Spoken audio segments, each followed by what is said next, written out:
What's up, everybody? Look who's back. I'm Dan.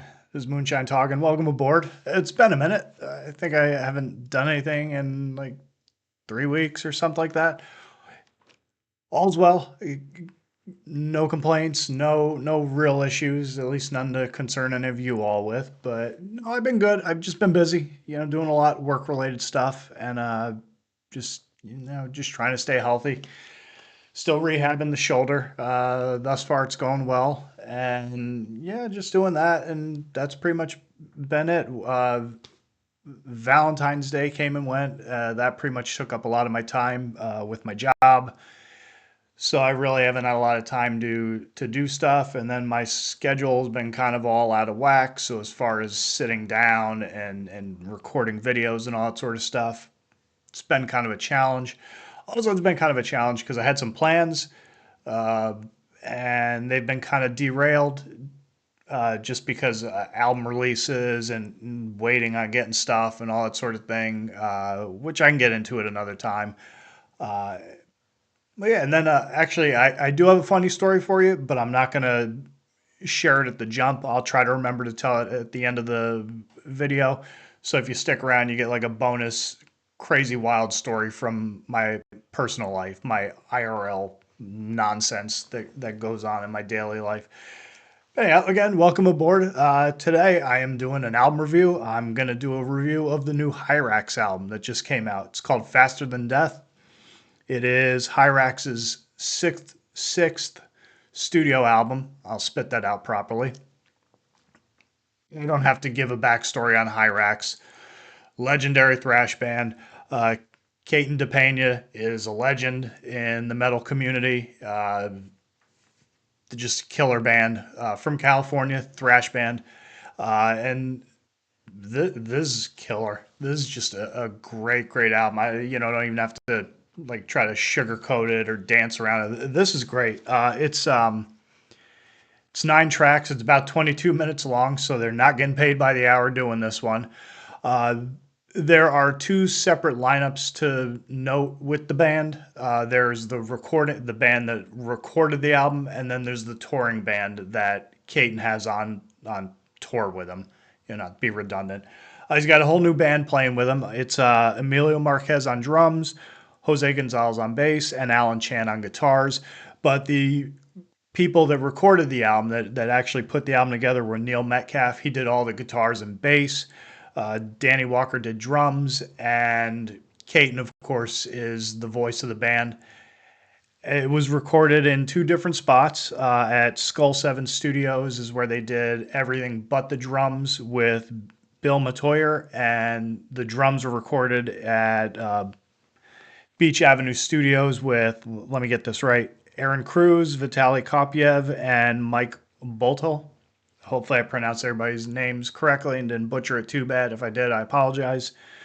This killer album artwork that you're about to see was done by Thomas Pinero, and yeah, it was great. I mean, I enjoyed it. I was looking forward to this one once I heard it was coming out.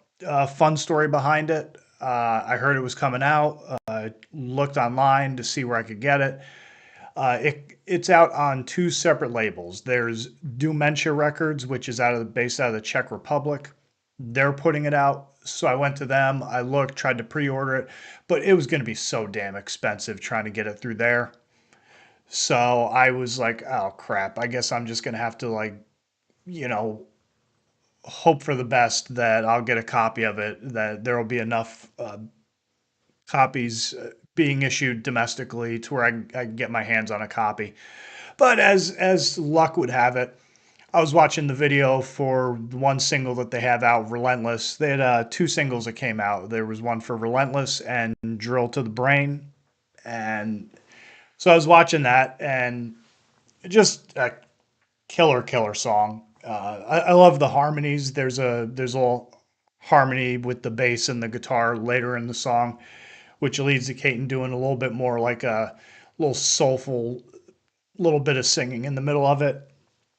But anyhow, so I was going through, I just decided for whatever reason to click on the item description and was looking at it, and I came across Armageddon Label out of Providence, Rhode Island. And they're selling it on Bandcamp, so that's where I got it. I got myself a vinyl copy of it. It's a black vinyl. I don't have it in my possession yet. It still hasn't shipped out. I imagine they're probably waiting for Dementia to send it to them, so then they can send it out to all the customers, and that's pretty much the idea behind that. But this released digitally today on Bandcamp. It was supposed to come out a couple weeks ago, but for whatever reason, it got postponed or delayed. Don't know. It doesn't really matter. It's out now. It's killer. It's a great album. It's Caton's vocals are raw and they're gritty, but at times, like I already mentioned, they're soulful. He gets a little vibrato going with his voice. Neil Metcalf, he's great with all the guitar work.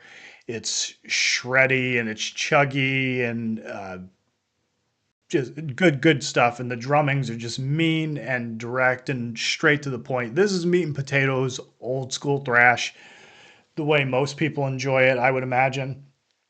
It's very good. It's like a blast to the past when you listen to this stuff. It's just great old school thrash metal. And there's not a bad track on this album. Like I said already, Relentless is a great song.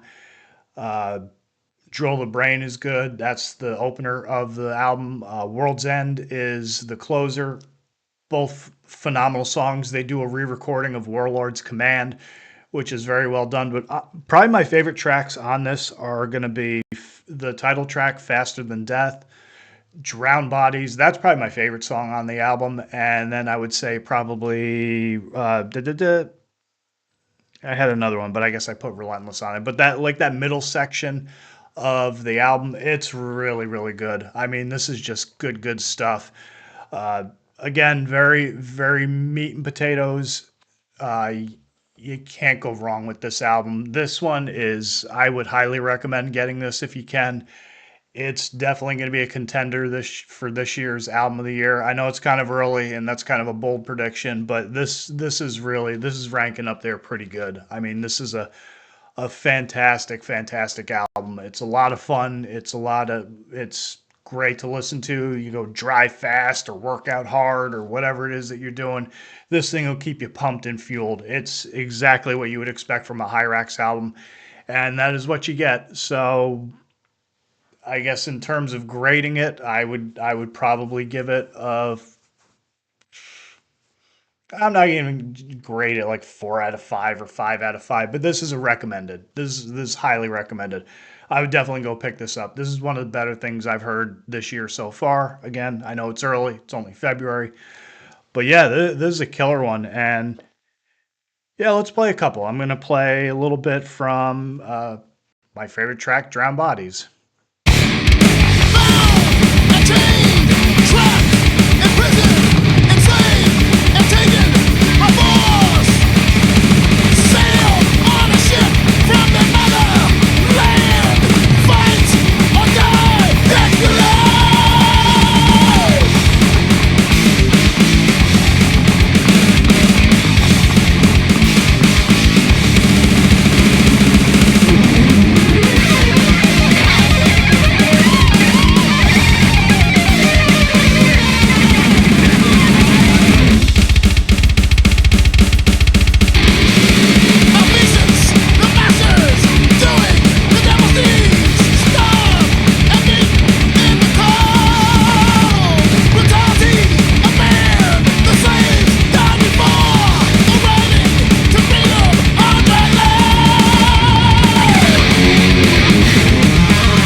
And then we'll play a little bit of Faster Than Death, and then we'll close out the review here.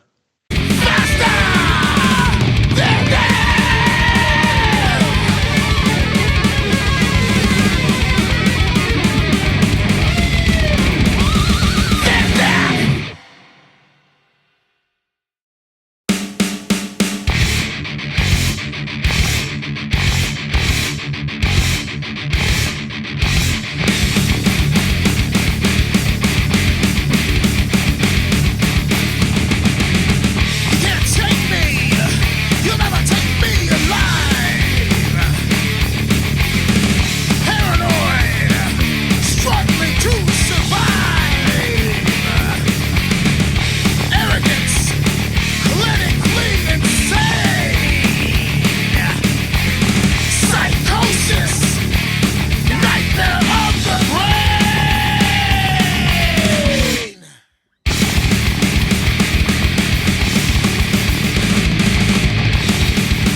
yeah, man, this is again just a killer album.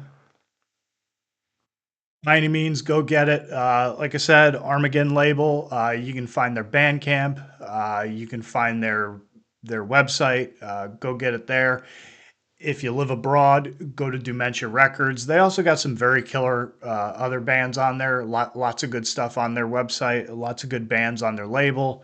Uh, Support all these bands however you can, whatever your ability is to do that. I know sometimes, economically things get rough, but if you can, show them some love, show them some support, even if it's just going and buying a couple tracks on the Bandcamp or what have you. I'm sure that any little bit counts. Yeah, man, that's that. That's my review of Hirax Faster Than Death. Go pick it up. It's worth it, definitely. And fun story. Without getting into the details of what I do for work, some of you know, some of you don't. If you get to know me personally, I'll tell you. I was even thinking about posting a video that was somewhat related to my job, but I'll see, because then it kind of, I don't know, it's the internet, and putting out too much of my personal life out there is kind of, you never know. You never know who's out there gonna, be a weirdo, more so than myself, but which is saying a lot.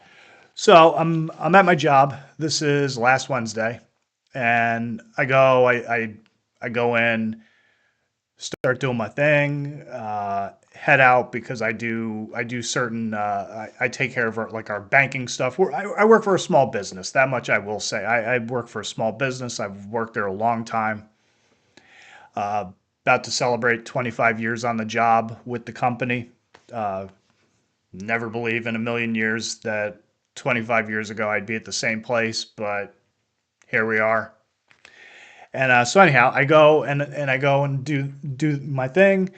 Uh, Go to the bank, leave my phone in the vehicle, and didn't think much of it. So get back to my truck. See, I got two messages from the boss. So I go call her up, ask what's going on. She tells me, "Hey, did you get into an altercation with anybody today?" And I said, "No, it's it's 2:30 in the afternoon. I came in at 1 and I've been sitting next to you pretty much the entire time that I've been here. So unless we're talking about you and I, no, I didn't get into any altercations with anybody." So she's telling me that, well, the local sheriff's department has showed up to the store, and apparently somebody has suggested that I pulled a gun on them. There was allegedly some altercation out. Two people were getting into a dispute outside of the doors, outside somewhere, and apparently I intervened and pulled a gun on them. Don't know how this happened. If we were giving me military rankings, I would be General Misanthropy, and I didn't get demoted, as far as I know, to Captain Save-A-Ho or Lieutenant Busybody. So don't really know how that happened. But then I asked, well, when did this allegedly occur? When did I decide to allegedly become a menace to society and start flashing a piece at people?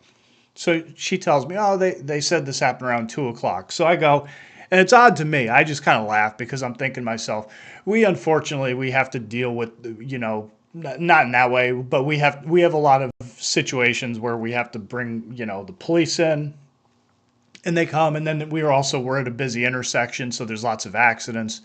So they stop by quite a bit to see if they can have access to our cameras and all that sort of stuff. Any other time on the planet, any other time, everybody's running them back to our camera setup to give them whatever they need. The one time where my life and my freedoms, for lack, not a lack of say, but and something that's jeopardizing me personally, all of a sudden everybody kind of goes dumb and doesn't know how to go check the cameras or go look or say, hey, when did this happen? Oh, it happened at 2 in the afternoon. Okay, let's go. Okay, we'll go here. Blah blah blah blah blah. Bing bang boom. Oh, that's 2 o'clock. Oh, there he is. He's standing up the front counter with one of the employees, and he's helping a customer. So when exactly was he supposed to have done this? None of that happens. So But I tell them, and I'm not worrying about it. I'm not. I know what happened. I know what I've been up to, and I know what I do with my in my day. I don't just have blackouts and start becoming like a freaking lunatic at any point in my day or night or whatever the case might be at work. In my professional, personal settings, I'm pretty much a level-headed dude, or at least I like to think. So anyhow, so I'm not worrying about it. I go, well, if they want to come back, then by all means tell them, come on back. I'll talk to them. I don't give a shit. It's not. I know where I've been and I know what I've been up to, and I'm not worrying about it. And I like, and the best part was that the officers show my boss a picture of an office, just a random office, and then they come in and they look at our office and said that this was allegedly had happened here at our business. And she's like, no, the only two people who've been here are him and I. That's it. And they're even like, oh, well, this kind of looks like the picture that we took that he took. And it's like, how do you? And this kind of goes off into a whole. I'm probably trailing off into a whole different subject matter. But to me, again, like I said, I've worked and lived in the area that I work and live in for 25 years. I've been here since 2000. You would think at some point the local peace officers, the local PD would have a general idea of who I am, and they probably do, to be honest, because we deal with them so much. But you would think that somebody would say, that doesn't sound like that dude. That doesn't sound right. But long story short, as it turned out, when they're leaving, and she explains to him that no, he's been here the entire time. He's never left. I left the building once to go take a piss in our porta potty because one of the gosh damn employees is always in the bathroom when I need to use it. And half the time they're blowing it up and nuking it and making it to where I don't want to go in there. So it all got sorted and they left and they were like, none of this makes any sense. And I'm thinking to myself, yeah, because it's like the Judge Judy principle. It doesn't make sense because it's not true.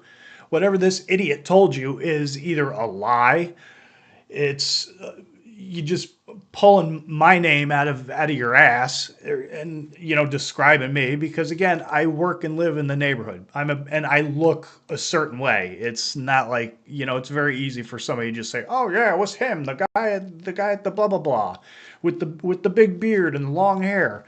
And like the worst part about it is they say, oh well, they said it was the guy with the long gray hair and the big guy with the beard and all that. And my boss looks at him and goes, well, he doesn't have gray hair. It's blonde and gray. And I was like, what the fuck? I don't have gray hair. My beard is gray. My beard is white and rust looking, but that's it. So that was kind of offensive, but that's neither here nor there.